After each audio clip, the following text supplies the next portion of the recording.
Alrighty, welcome back to the basement. Again, we're getting a lot of stuff done indoors because it's too damn cold to do anything else outside. I did work on my trailer, on my boat trailer, the wheel. I tightened up that bracket. I'm going to make a little short video on how to do that, just in case somebody doesn't know how to do it. That's why we do these YouTube videos. So, I am going to build, let me zoom this in just a little. I'm going to build bunks, boat trailer bunks, for the Pond Prowler trailer. If you go back and look at that video, you'll see the trailer that I remodified to work for that Pond Prowler. The bunks that were on that thing were, I don't know what kind of boat was on that trailer originally. I wish I would have taken a picture of it. I never did. But they were sticking way out to the side. It must have had some really huge wide boat on it. So of course I cut all that off. I really like the way that trailer came out. So I'm building bunks for the sides to help guide that boat onto that trailer when I'm coming out of the water. These are only going to be 6 foot long. Like on the boat, when I built those, they were 8 foot. Some are 8, some are 10. It depends on the size of the boat trailer. So the ones I built back in the fall when I got that boat and I took that trailer apart, I built brand new ones. Those were 8 foot. And I used treated lumber because the bunk's obviously going to be exposed to the water, in and out. For this, I'm just using pine. It's cheaper. Maynard's had them on sale for $1.99 last weekend with a rebate, which was great. So I bought a bunch of 2x4s. So I only need 6 foot. So like I said, these are pine. Normally when you do a bunk trailer, I know someone's going to say you got to use treated, but yeah, you're right. But these are not exposed to the water at all. They're literally 3.5 feet off the ground. If they get any kind of water on them at all, it'll be from the rain, and it's not going to hurt. By the time these things rot out, it's going to be like forever. So I got 6 foot boards. I cut the length, and I just happen to have just enough carpet left from doing the boat. And I still need one more piece. It's hard to explain, but I'll show you when I get to that stage when I start putting the boat together. Hopefully soon. It's the end of January. I'm hoping to get that thing in the water by March. Also, when you build bunks and you staple the carpet. Obviously, you're using staples, but normally you use stainless steel staples because stainless steel doesn't rust. I don't need to spend $10 for a box of stainless steel staples because I never use them for anything except for that. Now, when I did the bunks and all the pieces for the boat, if you go back and look at that video, they're all just kind of sitting there, but you'll see when I go to put them on the boat what it actually looks like. All them pieces, carpet was glued to the wood and stapled on the bottom. That was all with stainless steel because that's exposed to moisture. The stainless steel staples, say that fast enough, the stainless steel staples will not rust. They're not supposed to anyways. But I'm not buying another box of them because I never use them for anything. And they're like 3 times the cost of a box of regular staples with a regular staple gun. So this is really easy. You got to go get yourself some indoor-outdoor carpet. However much you need, you could buy. Usually it's about 50 cents a square foot, so it's priced pretty reasonable. So I'm going to show you how I do this. I'll just build one really quick. You can see the other 2x4. And you see, yeah, sitting right there. Here's the other one. Here's the other 2x4 right here. Let's get this out of the way so it doesn't fall. And I'm going to use that. I'm going to build 2 of them, obviously. Then I'm going to go out there and I'll do a video when I bolt those on. And I'm going to adjust them so they're right on line with each side of that Pond Prowler boat. So when I come out of the water, these are going to help just guide that thing straight onto the trailer and we are good to go. So the first thing you want to do, let me lower this camera here. Just take your 2x4, lay it, and make sure there's 2 sides to this indoor-outdoor carpet. There's the nice carpeted side, and then there's the back side. You always want to staple to the back side. If I was gluing this, which I don't know where the glue is, where is it down? I have the glue down here somewhere. If you're gluing it to the board, which I don't need to do, you use indoor-outdoor carpet glue. The stuff is fantastic, and the nice thing about that stuff, I wish I would have made videos on all that. I just wasn't in the video mood. I just got back into this again. Brand new channel. Hopefully you like it. Subscribe. Subscribe, thumbs up, all that fun YouTube stuff.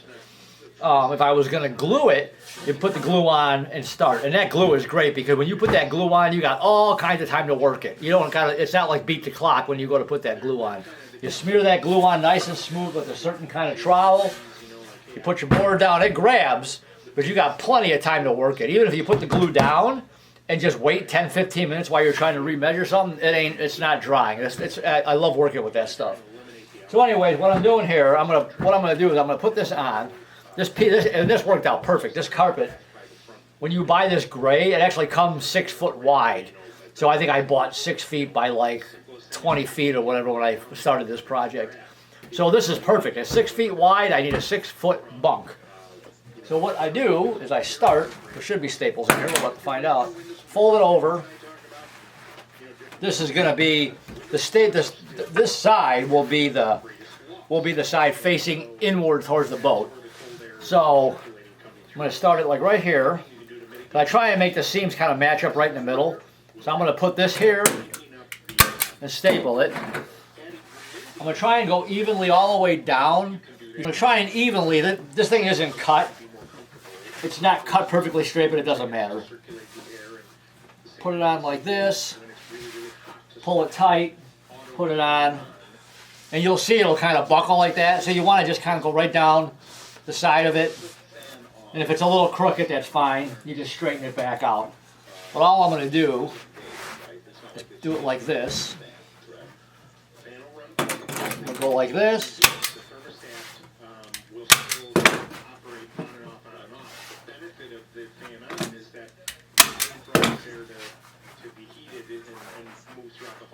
Pull it tight.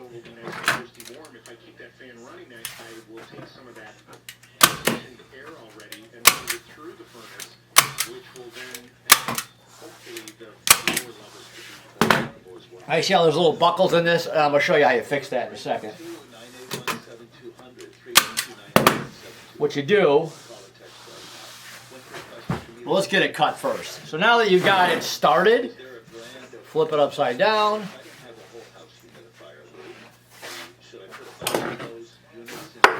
And if you don't have one of these knives, get one. These things are fantastic. These things are really sharp. And they're perfect for cutting this carpet. So what you want to do, roll it over like that, and I'm going to make like a mark. I'm going to make a mark right there. It'll cut it.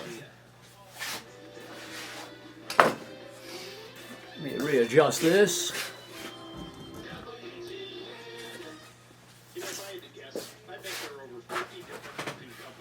I'm going to fold it over and make a mark right about there.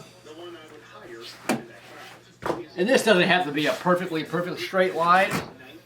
Get it as close as you can, then you can just readjust it on here. So all I'm going to do, I have it down here, I have a metal straight edge somewhere.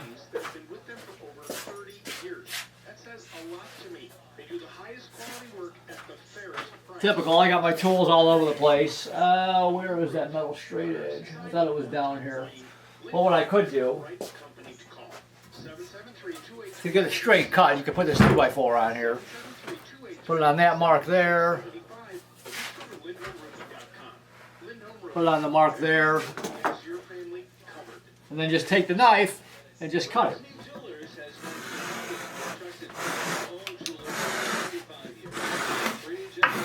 These knives are fantastic. See that? Get this out of the way.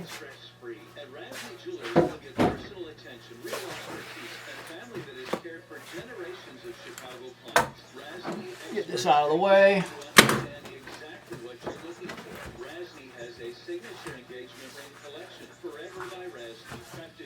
You pull it over. And of course I cut it a little short, but that's fine. It's cut too short. How did I do that? Or how didn't I do that? Well, I'm not going to replace it because... Pull it tight.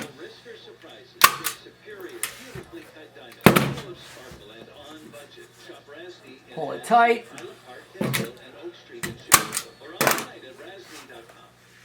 And this will be the inside. You won't even see it actually. It's going to be facing like that.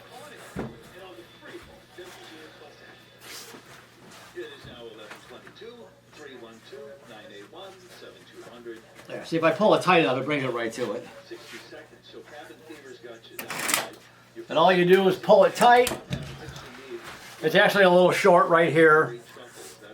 What I'll do is I'll take a scrap piece. I've got plenty of scrap. Where it doesn't line up, I'll just splice a piece in here. Staple it down. It'll be just like good. I only got so much of this, and I'm not buying any more of it. I don't know how that came out short, but it did.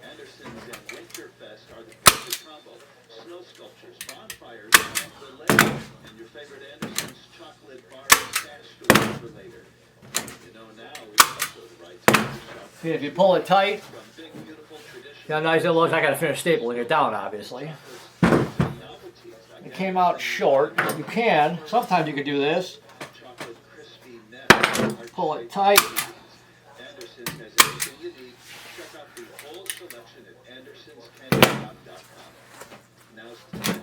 Now it's coming together now. It's a little short. I'm going to pop some of these staples.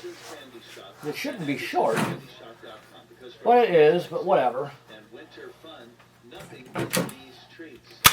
There, see? If you pull it tight enough, it comes together really nice.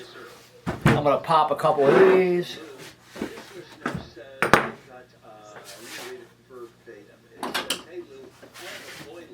So what you could do is pop a staple out and then pull it.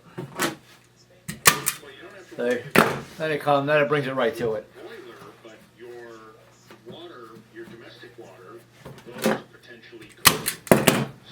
That goes there. A little off right here, but it's fine. This is off here. There, see? Brings it right to it. See? Pulls it right to it. And then what you do is once you get it all stapled down and get it all lined up, and you can see that where there's bubbles here, and that's normal. You get little ripples in it, you pop a staple out, pull it tight, staple it back down, like right there. Pull that out. See?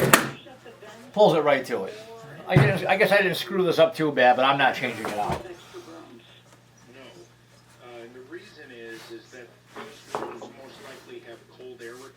So what I'm going to do, and so if you shut the heat off, the rooms get cold, and the cold air return is going to be pulling in the cold air, then circulating through the furnace as it passes over the burner, and the furnace will actually work harder to heat the rest of the home.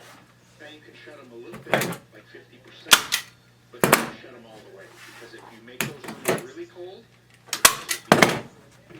your house will be colder. It sounds counterintuitive, but it's a fact. It's a really good question. I appreciate your answer, Lou. Good luck, Patty. And Jason, you're on WGN. What's your question? Oh, hey, yes. We have a 1965 story home, and we've been here for 11 years. And our second floor master bedroom. I'm going to pull this piece up here. The line to the toilet froze, of course, over the weekend when it was. Put that there. Pull that there. When I cut the other one, I got to make sure I got plenty of extra here. So you can see I got a little bit of gap. You can see a little bit of the wood right here. And a little bit of the wood right here, but I'm not done stapling it.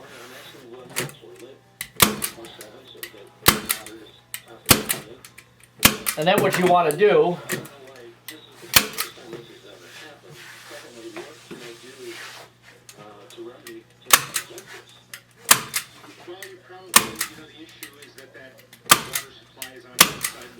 and after you get it all nailed down,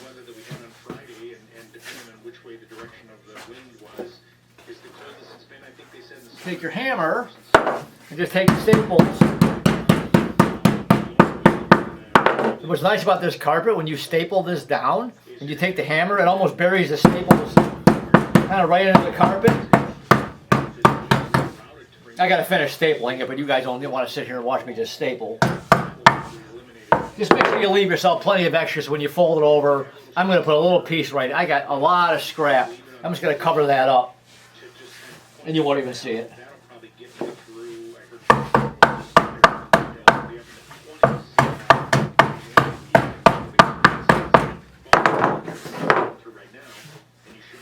See how nice that came out?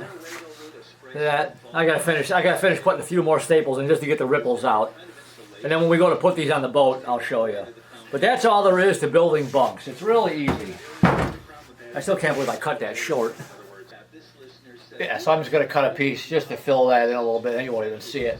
I'm going to finish stapling this down. You can see there's little bumps, little ripples. Just keep stapling along. And just hammer them down. And once you get this thing all stapled down, nice and flat, look how nice that looks. No seam, looks really good, except for where I screwed up right there, but it's fine. And that's all there is to building a bunk. So I'm going to build one more with what I have left here. And then I have just enough. When I put the board on the side where my control box is going to go, it's going to mount, it's going to sit sideways. Boats here, it's going to sit like this. It's going to be like probably like a 4-inch gap up on top. I'm going to make another piece that's going to sit right on top of that. So if you need to get at the wires, you can get your hand down in there to do whatever you need to do. But that's another video, and I'll show you when I go to build that thing. That's the last thing I got to build. All the pieces are ready. They're all ready to go back on the boat. I just got to do it. Wait for the weather to break just a little bit. And wait for the weather to break just a little bit so I can get out there and I get those put on. It's just cold, and there's no hurry right now. It shouldn't take that long. The biggest thing is I spent a lot of time cutting all those pieces and getting them fit. Come from the basement back outside, I got my miter box down here and my bench to redo stuff. When it was nice out, I had everything set up outside. A lot of in and out. I got it all set on the boat, and I had to change something. Bring it back out, bring it back down here, and change it. Hopefully, it's all gonna go. It's all gonna just snap right together. Then I got stainless steel screws. They're gonna screw down to the frame that I built. And what I'm gonna do is take like this knife and cut like a little X. Open it up, put the screw down, and fold it back over. Then you won't even see any screws. That's my plan. Let's hope that works. So anyway, this is just a quick video on how to build a bunk for your boat trailer. Like I said, if you got to build them 8 foot, 10 foot, whatever, go buy the carpeting. It's not that expensive. It's about 50-some cents a square foot around here anyways. And get them built. And when I go to put these on, which is going to be like, really, see how nice that looks? Once I get these put on, this is going to look really, really sharp. So I'm really excited about getting these put back on. So, and normally I'm going to put a piece over the edge so you don't see that, because I can't live with that. I forgot to mention that because this was only 6 feet. I wasn't going to go buy a whole lot more of this just so I had enough for overlap. So I'm going to cut a piece and fold it over and staple it. And I'll show you on the video when I get them out there. I'll do a video of putting these on, show you how you bolt the bunks to the brackets. And then they'll be just sitting just like this on either side. And I'll show you guys what I did here. All I'm going to do is take some scrap. I've got a whole pile of scrap right here. I'm going to put it on, fold it over, staple it. You won't even see it. So it'll look really sharp. I'm going to stick it underneath here actually, and you won't even see it. I forgot about that as I was going along here, but that's fine. Like I said, I'm not going to go buy another 12 feet of this stuff just so I have these corners covered up. When I get it on, it'll look really nice. So anyways, that's what I'm doing. I want to do a quick video on how to build these. These come out really well. Any questions, comments, leave them. Hopefully you like the new channel. I'm trying to get a bunch of this stuff on here, educational wise. Like when I was learning how to do some of this, or when I wasn't sure about some of this, you go right to YouTube, and everybody's doing all this stuff. Everybody's got different ways of doing it, and it all kind of works the same way. So you got any thoughts, let me know, and I will see you guys in the next video. All right, bye.